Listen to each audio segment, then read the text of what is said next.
همونطور که میدونین هوش مصنوعی این روزا حسابی داره قوقا میکنه و یک سالی هست که در همه رشته ها و زمینه ها داره اثر خودش رو میذاره و روز به روز پیشرفته تر میشه. اگه به طراحی لباس علاقه مندین یا به دنیای مد و فشن علاقه مندین، این روزا دو تا ابزار خیلی مفید عرضه شده که میتونه در طراحی لباس، در طراحی کیف و کفش، در طراحی اکسسوری و حتی طلا و جواهر بهتون خیلی کمک کنه. در ادامه میخوام این دو ابزار هوش مصنوعی رو بهتون معرفی کنم. اگه به این حوزه علاقه مندین خوشحال میشم با هم همراه باشین و ادامه این ویدیو رو تماشا کنید. سلامی دوباره به همراهانمون در مجله مد و فشن مگ مد لایف. من پوریا نجفی هستم و در ادامه ویدیو میخوام دو تا ابزار هوش مصنوعی برای طراحی لباس بهتون معرفی کنم. همونطور که در اول ویدیو گفتم، با گسترش هوش مصنوعی ابزارهای مختلفی در حوزه طراحی لباس هم به وجود اومدن که با استفاده از اونها میشه آدم طراحی لباس انجام بده و طرح مورد نظر خودش رو به واقعیت نزدیک تر کنه. بریم که در ادامه دو تا سایت مجزا بهتون معرفی کنم که هر کدوم امکانات خاص خودشون رو دارن. سایت اول thenewblack.ai هستش که امکانات خیلی مختلفی رو داره و میتونین با استفاده از اون طرحهای خودتون رو به واقعیت نزدیک تر کنین. الان وارد سایتش میشم و بگم که چه امکاناتی داره.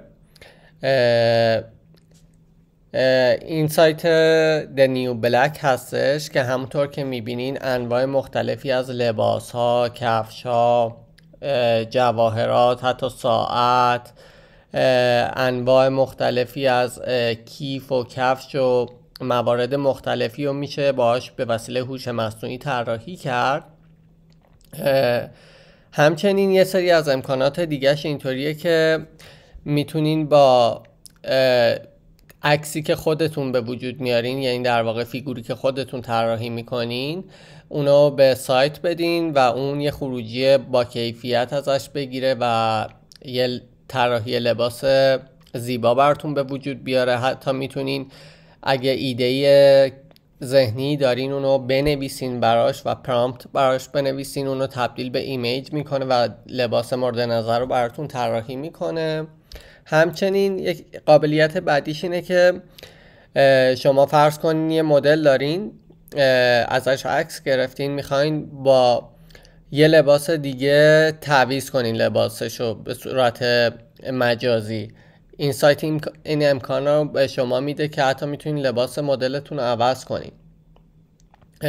از دیگر امکاناتش اینه که میتونین پارچه لباستون رو تغییر بدین، پارچه های مختلف رو لباستون امتحان کنین.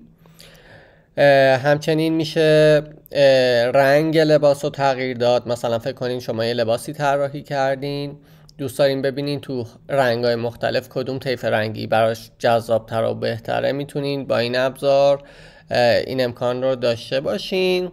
حتی یه امکان جالب‌تر اینه که شما فرض کنین لباستون رو طراحی کردین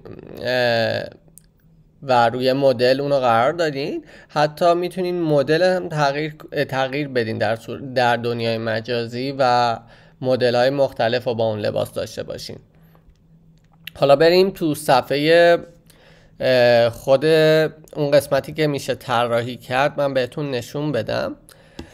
همونطور که میبینین یه صفحه این شکلی براتون باز میشه بعد از لاگین کردن که در قسمت اولش موردهای مختلف وجود داره. مثلا میتونین تکست بدین، ایمیج تحویل بگیرین.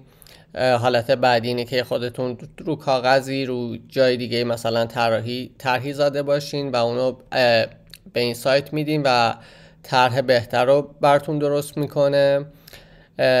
حتی میتونین عکس بدین براتون ویدیو بسازه و حالتهای مختلف.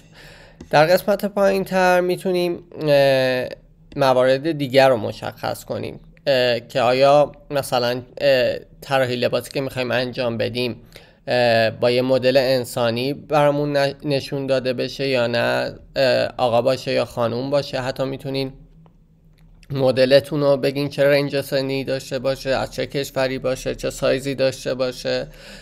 بعد در این قسمت میاین، چون الان تو قسمت تکست و ایمیج هستیم، میایم اون متنی و اون حالتی رو که میخوایم لباسمون داشته باشه براش مینویسیم که مثلا میخوایم چه رنگی باشه، چه جزئیاتی داشته باشه، چه حالتهایی داشته باشه، چه استایلی باشه، حالا هر کی به ذهن خودتون میرسه اینجا براش مینویسین و بعد روی این قسمت کلیک میکنین، براتون طرحی رو که نوشتین ایجاد میکنه. همونطور هم که گفتم حالتهای مختلف داره، حتی ایمیج تو ایمیج، یعنی میتونید خودتون فیگور و اسکچتون رو در واقع طراحی کنین روی کاغذ، به این سایت بدین و مدل طبیعی ترش رو براتون به وجود بیاره. اونجا میتونین یه سری نکات رو اضافه کنین که طرحتون رو کاملتر و پخته تر کنه. سایت بعدی که بهتون میخوام معرفی کنم newark.ai هست. این هم یه سایت دیگه برای طراحی لباسه که میتونین اول لاگین کنین.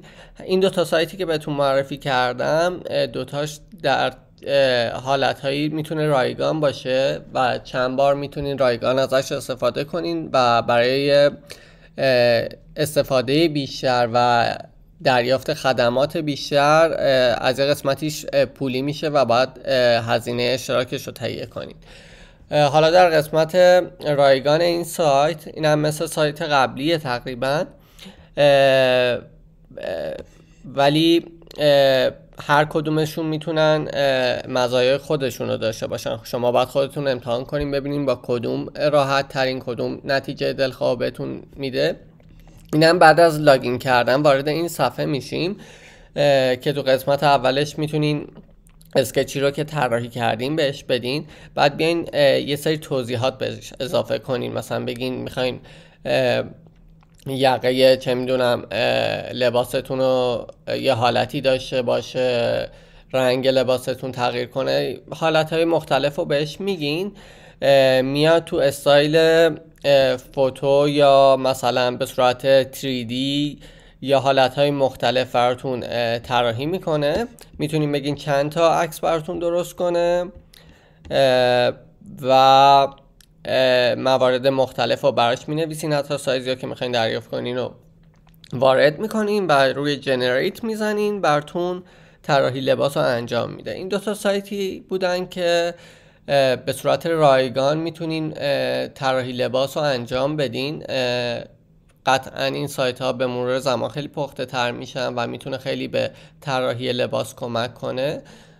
امیدوارم که براتون مفید بوده باشه. اگه نظر یا پیشنهادی دارین یا سوالی داشتین خوشحال میشم با همون مطرح کنین و با هم در تعامل باشیم.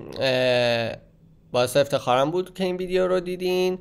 امیدوارم روز و روزگار بر شما خوش و خرم باشه.